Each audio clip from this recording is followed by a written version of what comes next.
Now, to move on to the third speaker for today, I think I'll have to make a greeting to all our friends who have just joined the live conversation right now.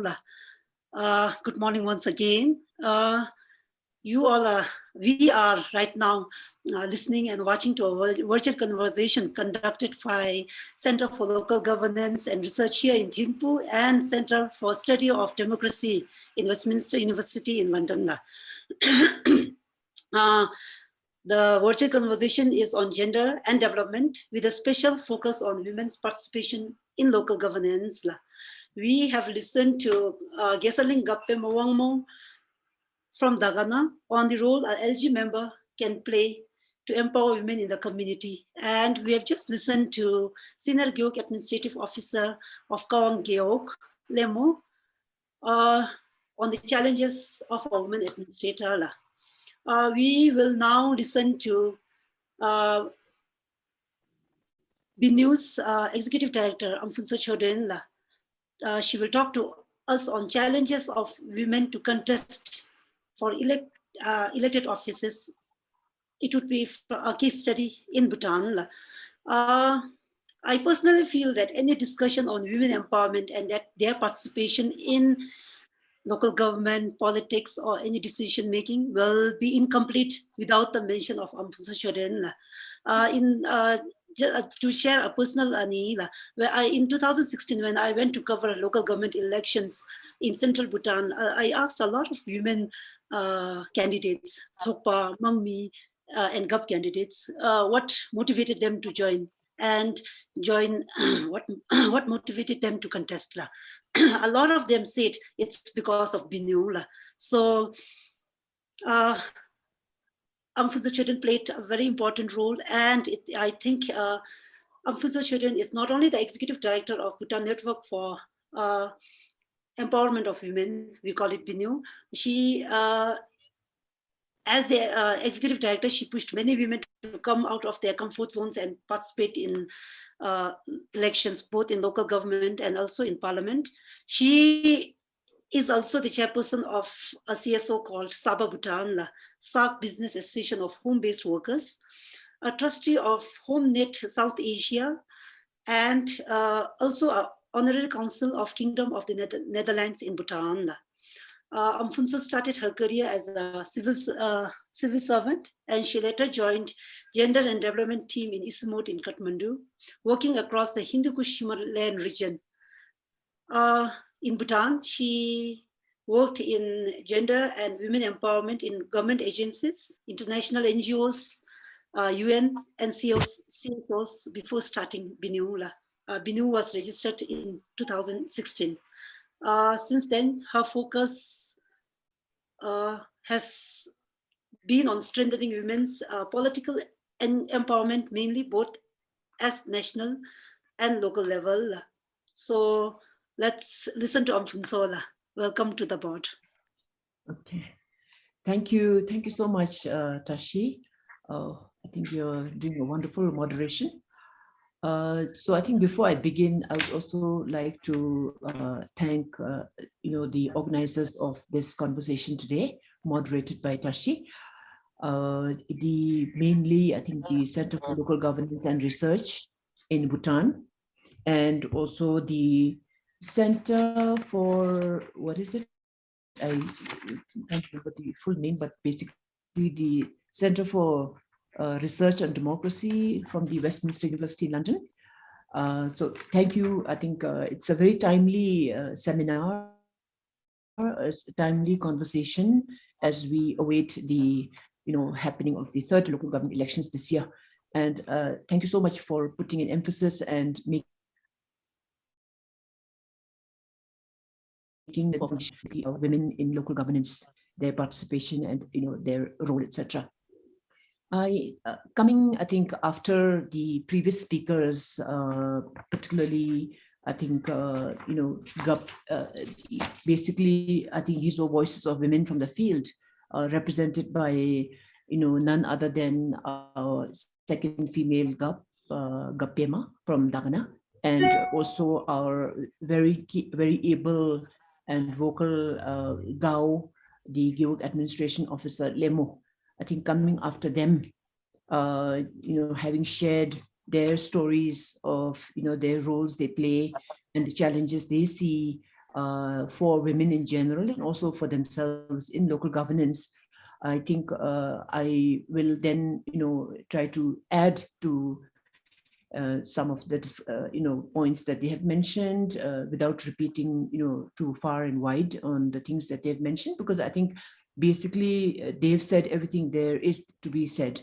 But I will maybe emphasize and try to highlight the issues and challenges that are there, especially for an organization like BNEW, the Bhutan Network for Empowering Women, which I'm leading, which has been actually given the mandate by elected women representatives back in 2012, after the first local elections and the first parliamentary elections of 2008. The elected women, when they came together, they actually basically conceptualized and really emphasized on the need for a platform like BNEW in order to be there to kind of give the moral support, push the agenda, and to try and really support the women's participation. So that's how we've been given the mandate. And I think in that sense, BNEW is very unique because it was not a mandate that we kind of conceptualized on our own, that we kind of drew up, but it was a mandate given to us by elected women themselves from the parliament and local government back in 2012. And of course, then from then on, we carried on with, trying to piloting various activities and trying to understand needs of our women with elected officials. So it took us a few years for really putting the entire framework of BNEW together for us to be formally then recognized and registered as a civil society organization back towards the end of 2016. I think for the benefit of our, probably, regional, national, this conversation, since the word, GAP and Gyeok have been mentioned in the context of our two women speakers earlier, I would just like to clarify that Bhutan is basically divided into provinces like in other countries. And these districts are further subdivided into a total of 205 Gyeoks, which are basically, because of villages that have been put together as a governance unit. So these are Gyeoks, and each Gyeok is headed by a GAP, the chairperson of the local governance. So when we talk of local governance, we're talking about these 205 units of local governments in the country, and each is chaired by a GAP, who is the final and the ultimate authority in the local government, as also mentioned by Gao Lemo. And in relation to women's participation, after the first local elections of 2011, as was highlighted by the keynote speaker, Mr. Tharchen, in a pool, because I think when you put together the entire 205 Gyeoks together, at each election, we are basically talking about electing about roughly 1,500 people to the local government positions in the local governments.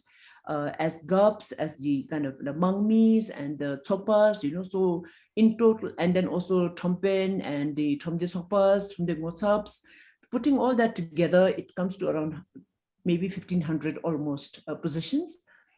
In the first local elections of 2011, only 98 women were elected, which is like less than 100 in a pool of 1,500 positions. So that gave us the 6% in the first elections. But if you look at the highest decision-making role, position in the Gyeok, it is the GAP. And it was just one woman GAP elected in 2011, versus now, of course, when it came to the second elections, we have 2 women, and these are versus in the overall context of 205 chairpersons of local governments. So actually speaking, at the highest level in local government who make decisions, whether it is budgeting, planning, etc., and resource allocation, it is basically 0.5% women GAPs in 2011 to 2017. 2016, it doubled in a way from 1 to 2, but in terms of percentage, it was just 0.98%. So that's the highest, real decision makers. But of course, in terms of actual numbers, it was 98 in 2011, which improved with all our efforts that we, all the efforts that we, made on the ground. It improved to about 178 women as of today who are elected and serving in the current local governments. Now, so since I've, basically now entered the zone of the data, although it was already highlighted by Tharchin very quickly in his opening remarks, I'll just share a few kind of snapshots on the status of women in leadership at the moment in different levels, actually, in the government. Maybe let me do a screen share so that you can see actually a few stats more. Let's see, can I just share the slide and can you see it or not? I don't know how it's done. Anyway, can you see the slides? I guess with Hombe. Okay. Can't see right now. Okay. Anyway, it doesn't matter.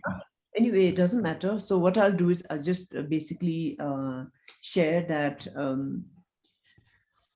overall, I think demographically speaking in Bhutan, after the, second or the last, let's say the last population and housing census of 2017, it revealed that demographically, we are 48% women in the country.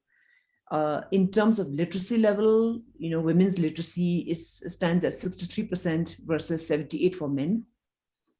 In terms of, health and, labor and employment, etc., I think women are, slightly lagging behind.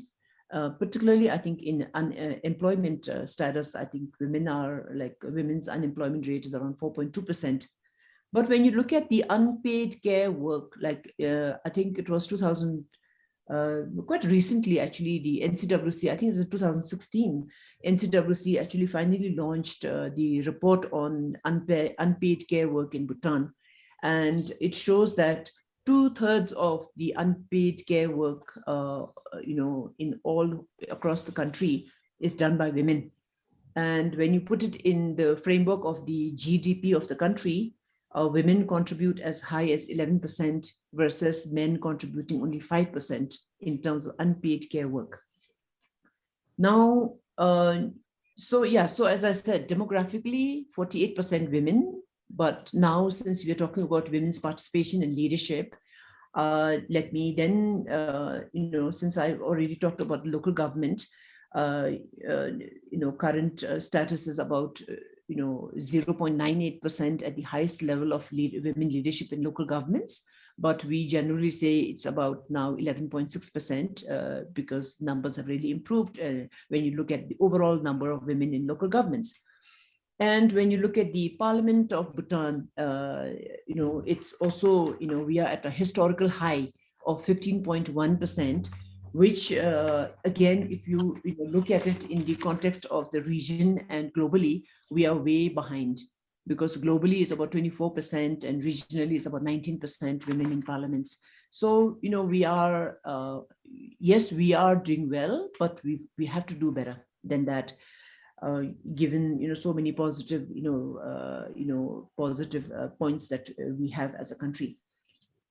When you look at the, look at women in leadership in the government of the day, of the government, when you look at civil service, when you look at constitutional posts, etc., that's where I think there is improvement over the years. And in fact, just yesterday when we were updating this data, I was, discussing with somebody in leadership in the civil service, and I found that there's a lot of improvement, which is very encouraging, actually. Over the years, I think, civil servants, like we just heard Lemo as well, I think they're all doing very well.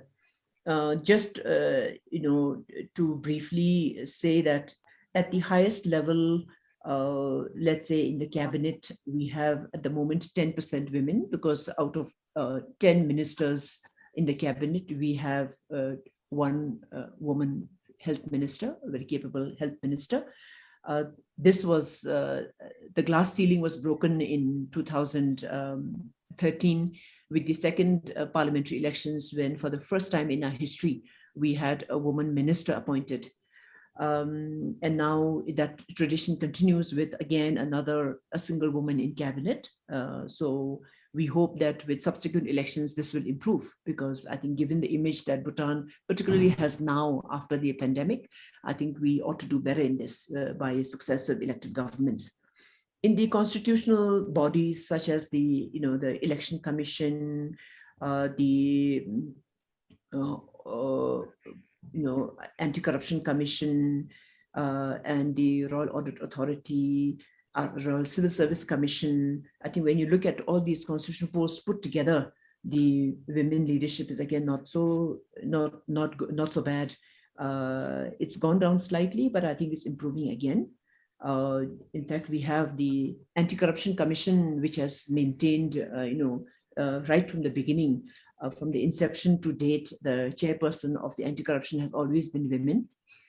And on the commission as well, we had women. And the election commissions had women also at the highest level. At the moment, the election commission is without a woman in the commission. And RAA never had one, but even the Royal Civil Service Commission is currently chaired by a woman. So I think in terms of the constitutional post holders, I think these are appointments by His Majesty the King. And as I always say that, if nothing, at least we are always saved by the graciousness and benevolence of our King. His Majesty has always ensured in the appointments that he's made so far that, there were always women, and if they were not there at the equivalent levels of the men, then I think His Majesty ensured to dig deep in the civil service and elsewhere to find the women, because they are there. They just that women have, joined the race later than the men due to all the, issues that, Lemo and Gapemo were sharing. So because of that, women are a little bit behind, but I think His Majesty has ensured that women were found and women were positioned in the, in the visible positions that needed to be. And once women were appointed, they could perform, and, I won't say better, because then this would, hurt the sentiments of our men. But I would say that when women are given the opportunities and appointed and elected, I think they do equally well as the men. So I think that's been proven already, and I think we've seen it happen in our country. Even in the judiciary, I think they have been making a lot of efforts to ensure that women, are encouraged to pursue the legal profession, and appointments have been quite good. I think by now we have quite a few districts which are actually headed by women judges.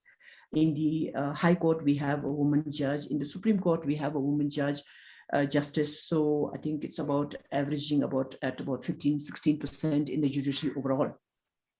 In the civil service, I think, yeah, as I said, to my own surprise, actually yesterday when we saw the data of women directors and director generals, I was pleasantly surprised to find that, over the last, I think, few years, there have been a lot of women who have steadily gone up in their, risen in their careers to the positions of directors and director generals, which is really wonderful.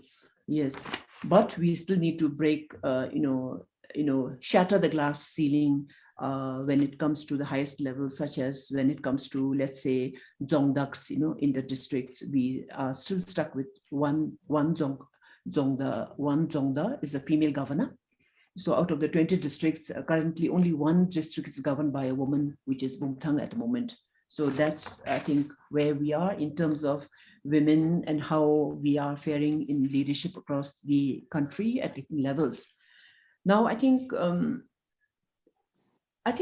sometimes people may wonder why we, continue to harp on the issue of women leadership and, women participation, and, why do we have to keep talking about it?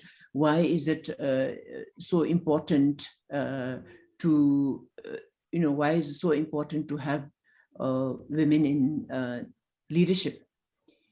I think it's been there. globally, I think nationally, I think there have been a lot of studies and, that show that I think this is universal in a way. I think it's not unique to Bhutan.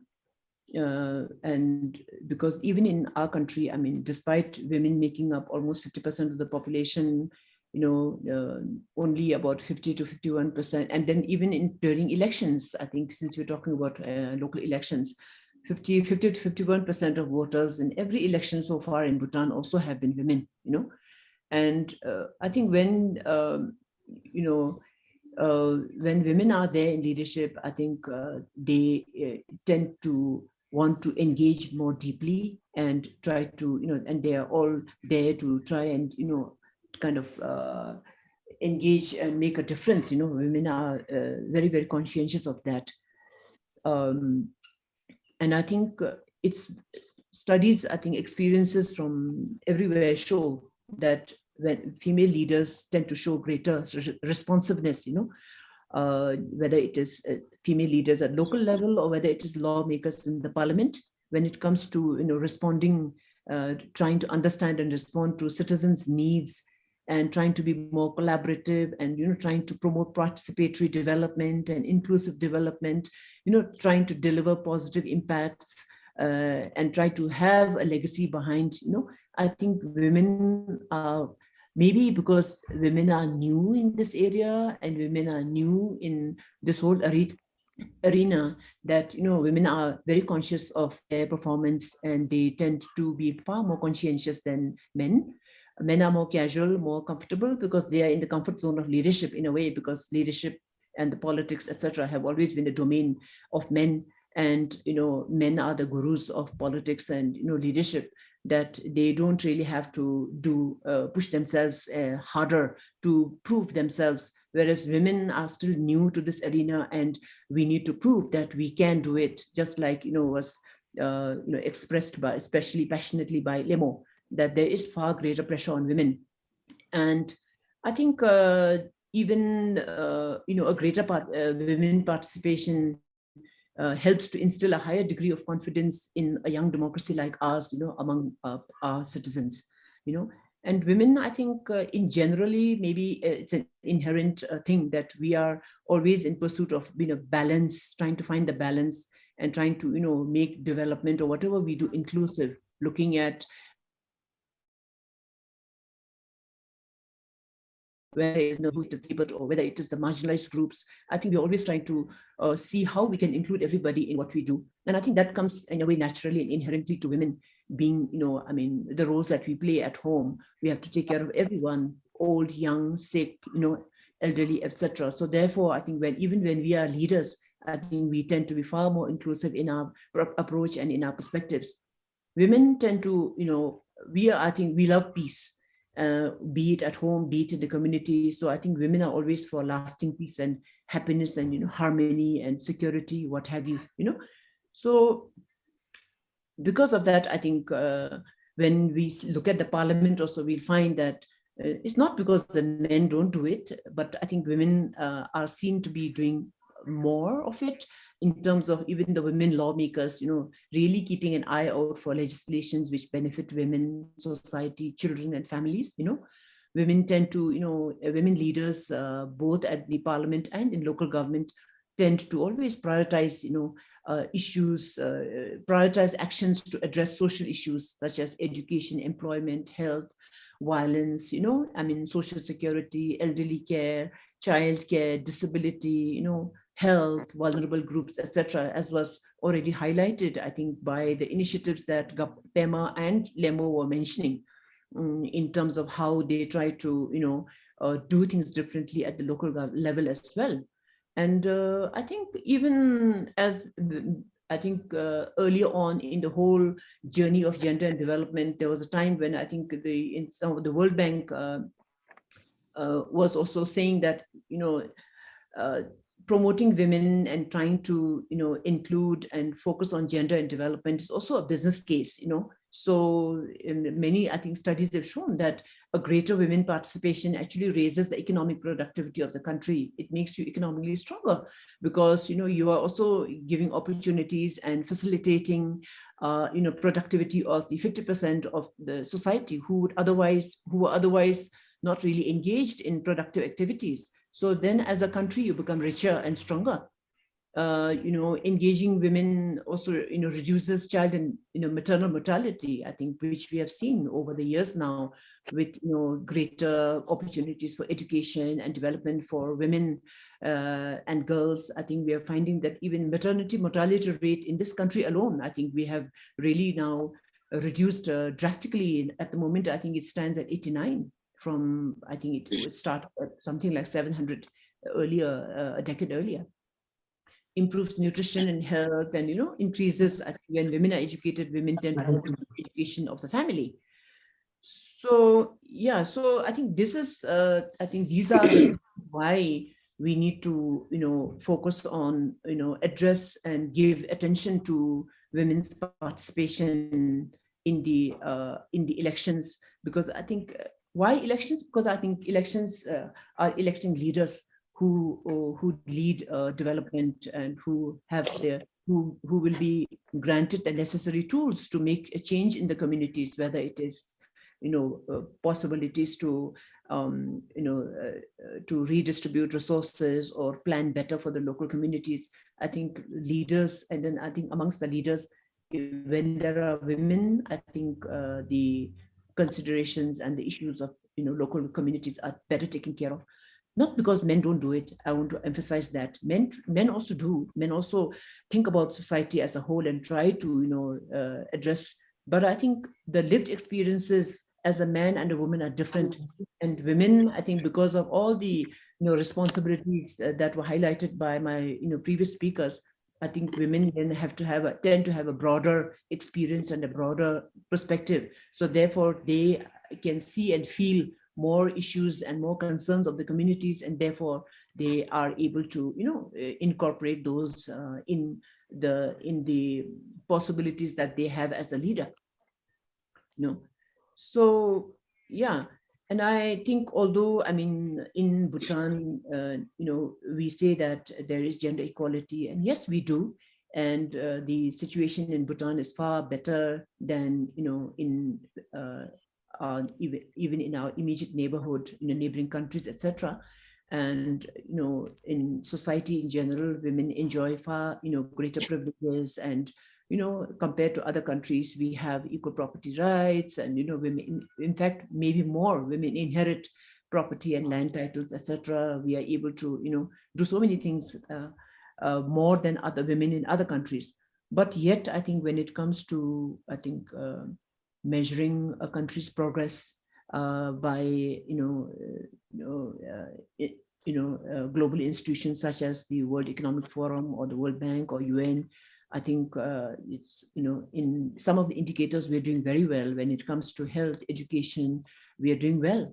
But I think what pulls us down in our global ranking is also the women's political participation, because that is so poor at the moment that tends to really pull us down. It's like children in school, or in colleges, where you may do very well in all the subjects, but just because you do very badly in mathematics or Dzongkha or whatever, that pulls down your average. So likewise, I think for Bhutan too, we are doing very well in the other social indicators, but when it comes to women's political participation and women's political empowerment, both parliament and local government, that we are doing so badly at the moment, that tends to pull us down in the global rankings. And I think in global rankings currently, as I mentioned earlier, I think at the moment, I think as per the Global Gender Gap Report of 2020 by the World Economic Forum, particularly in the subcategory of women political empowerment, I think Bhutan stands at 131 out of 153 countries. And in this particular ranking, Bhutan has been sliding from 93 in 2013 to 131 now. So, and as I said earlier, also in terms of SAARC, we are always competing for the last position or the second last position. At the moment, we are the 7th, with Afghanistan doing very badly at the moment. With the struggle there, probably, yeah, we stand at 7th or Yes. so. Yes, Yes. if you could Plus, cite to us, yes, if you could cite to us some of the examples, like as someone who has been working with the women, intending to contest for local government elections and even in the parliament elections, right. if you could cite us some of the social, cultural, and structural norms that really discourage women from coming forward. Right. I think basically, in fact, back in 2000, I think after the 2011 first local elections, the NCWC had actually conducted a study and to understand the issues and challenges and the hurdles that women face.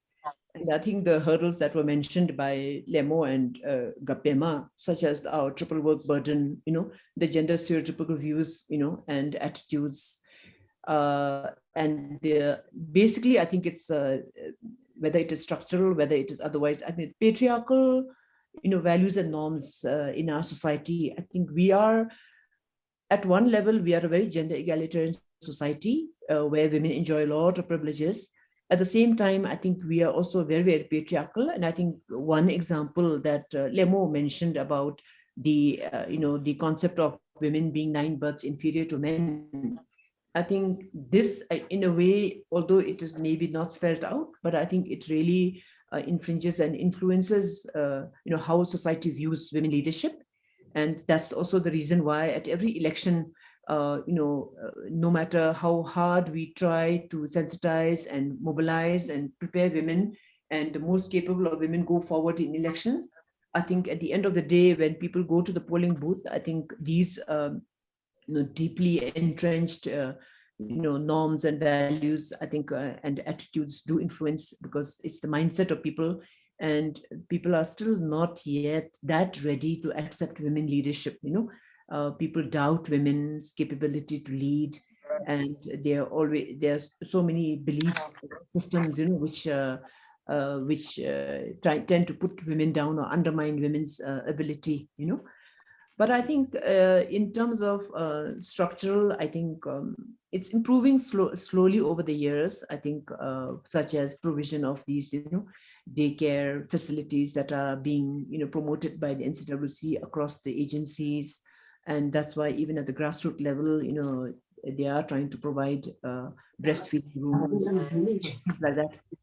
But I think in the bottom line out, and then also I guess even in especially things early on, I think there were several studies where in fact I myself have been part of, where we found that even in the education system at the primary level over the years, I think the enrollment of girls are, if not more, not less than boys, and then but as the you go higher up in the education ladder, then you find that the number of women are number of girls is slowly decreasing.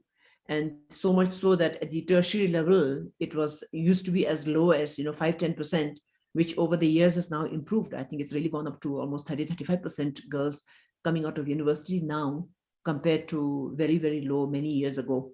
So I think there are, and when we looked at some of the things which caused the dropping out of girls from school, for instance, I think there were simple things such as not having separate toilets for girls, for instance, in the schools. So especially girls during their puberty and menstruation, were having difficulties and were feeling very embarrassed to be at school.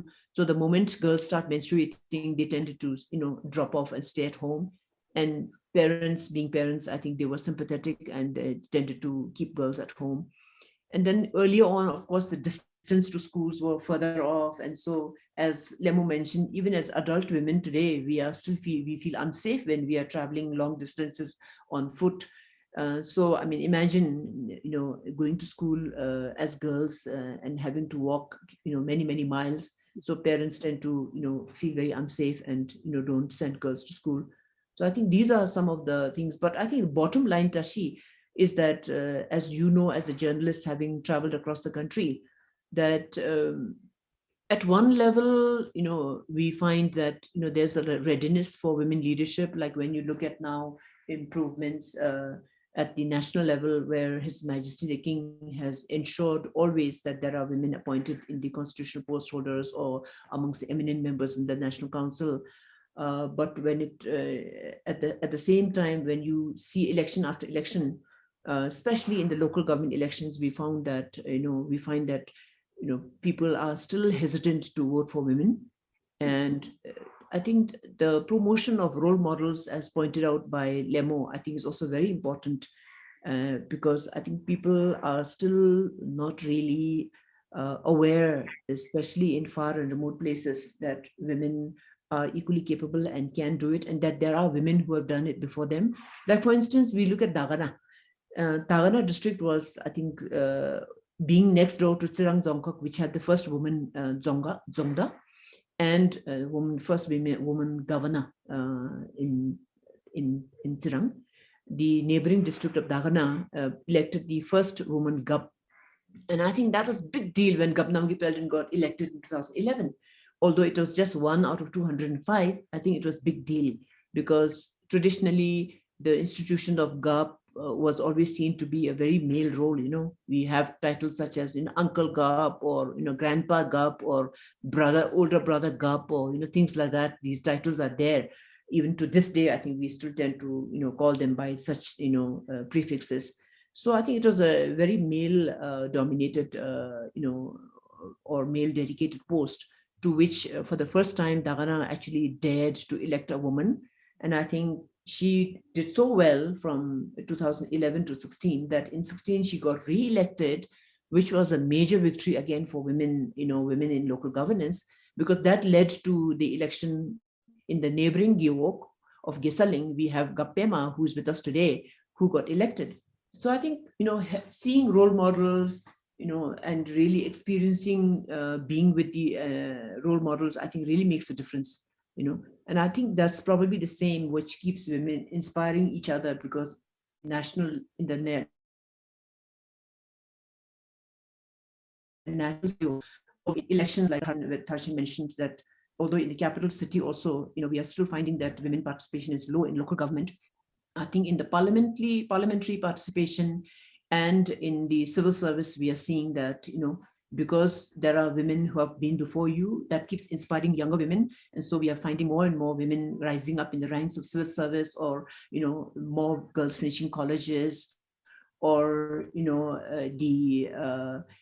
more women participating in parliamentary elections. If you might recall that in 2013, in the second parliamentary elections, I think we had all the 4 political parties that fielded women candidates, remember, in Thimphu. So that was a contrast to the situation that Tharshin mentioned about local government, where we never had a woman standing for the position of Thompen or Gap in Thimphu. But I think it's all about breaking down the stereotypes and really challenging. And I think we owe it to the women who are in local governments at the moment, who are constantly trying to challenge these gender stereotypical, views and perceptions and attitudes.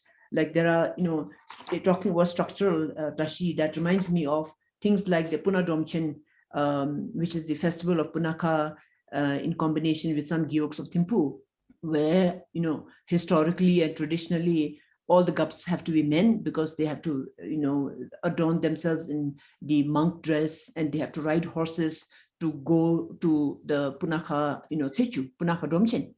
And people find it inauspicious if it is a woman. So although we had very strong women candidates contesting in the 2016 elections, this particular structure actually came in the way of these very able women from getting elected.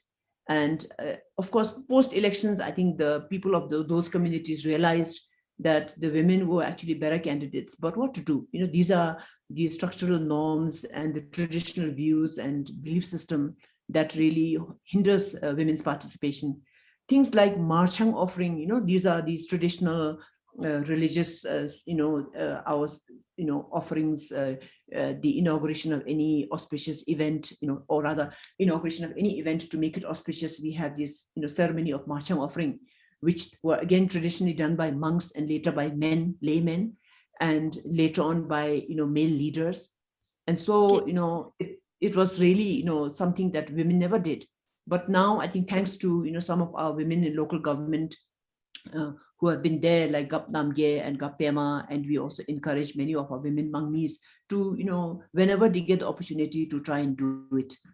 Even in fact, this whole myth about the Puna Domchin, we was challenged in, I think it was until last year, for roughly 3 years in Kawang Myang Gyok in Thimphu.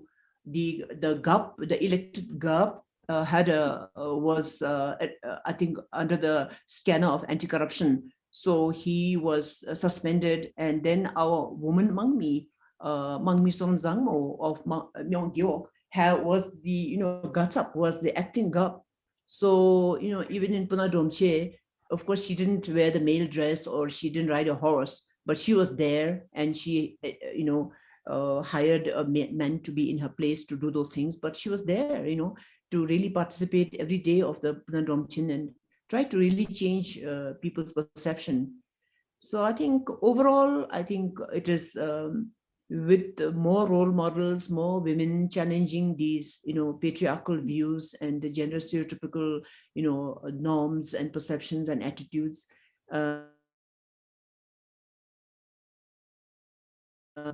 Slowly, yes. Yes. I think the last question, how committed are our agencies working for women empowerment? So we know that there are structural, cultural, and social barriers, but then, like I pointed out, to do that, we need role models. We need to break this patriarchal and structures. How committed are our agencies that are working for women empowerment? Right. And what do you think could be improved? Yes. I think in terms of agencies who, particularly since we are now talking in the context of the local government, even upcoming elections, etc., I think in terms of commitment from the agencies who are directly, let's say, working with us and on this mandate, for instance, the National Commission for Women and Children, obviously, that is, partly their mandate, which we are also facilitating. Then we have the Department of Local Governance, the Election Commission of Bhutan. I think these are the direct, we call them our strategic partners, the NCWC, the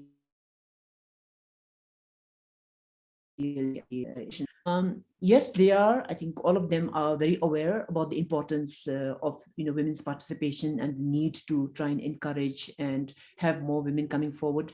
Whenever I think women got elected, whenever they're in the local government elections or parliament, I think it was a feather in all their caps. Everybody is boasting about it. Everybody is proud. All that. And I think in their own small, big ways, I think they try. Of course, the NCWC, is always open to partnering with BNEW, and it tries to do all that they can, and I think they do their best. But in terms of even agencies such as the ECB and the DLG, although their mandate, by mandate, they have to be gender neutral and cover in general, they make efforts to, for instance, the DLG after elections always tries to, keep aside funds for, building capacity of women, for instance. The ECB ahead of elections, when they are doing voter education and civic education, I think they always try to, sneak in, whether it is a poster on women participation or a woman role model. I think they try their best, but I think they are afraid to do more, because then they would be seen to be biased towards women. Although I must say that nobody should be afraid of doing more for women, because I think it's a matter of explaining, and it's also there stark difference in women, the visibility of women in leadership, that there is enough rationale, enough justification for any agency to do more for women, to spend more on women, to in fact support us in our activities, and to partner with us, and to outsource activities to us if they can't do it directly. Agencies such as the DLG and the ECB should very well be able to outsource and support us actually in our activities, so that their objective can be indirectly achieved through our activities. Because after all, in the end, the achievements that we make in the field our feathers in their cap as well. When there's a greater women participation and greater success of women in elections, I think they also feel equally happy and proud. And I think so far, the efforts on the ground have, been more. Of course, we as a civil society being, implementing ARM, we do a lot more. But I think these agencies are committed and they try their best. And in terms of how they could do more, I would encourage, especially now that us, not only as BNEW, but us as civil society organizations across in Bhutan, the handful of us, we are some 53 registered civil society organizations. And I think we are deeply in conversation with the government to, do closer collaboration and, really work on guidelines so that government and civil society can work hand in hand as partners in development.